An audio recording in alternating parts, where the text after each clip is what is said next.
अवस्था तुमची आहे. पोरींनो, बायांनो, तुम्ही वाघिणी, रणरागिणी, सावित्रीबाई फुले, अहिल्याबाई होळकर, रमाई, भीमाई, फातिमा शेख, स्त्रियांची शाळा काढणाऱ्या महात्मा ज्योतिराव फुल्यांना ज्यांनी पहिली मदत करून 2 मास्तरणी झाल्या आणि पुण्यामध्ये मुलींची शाळा काढली, म्हणून आज तुमच्या पुरी प्रांत कलेक्टर अधिकारी आहे.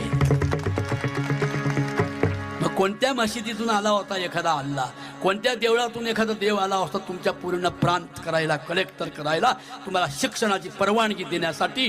जो इथे प्रगट झाला तो महामानव, सत्यशोधक, महान मानव डॉक्टर बाबासाहेब. जोरात टाळी वाजली पाहिजे. हे तुम्ही विसरत गेला तर तुम्ही 10वीच्या पुढे तुम्हाला शाळा नाही. ऐकलं असेल तुम्ही, 10वी पर्यंत आमची पोरं फुकट.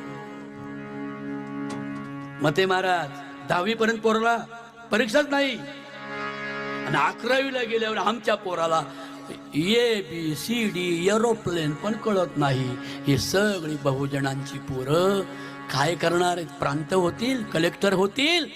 ही शिक्षणाची गंगा तरुणांनो, धार्मिक सणाचे पैसे वाचवा आणि जिल्हा परिषदेची शाळा डिजिटल करा, तर आमचा समाज खऱ्या अर्थानं पुढे उच्च मार्गाला जाणार आहे.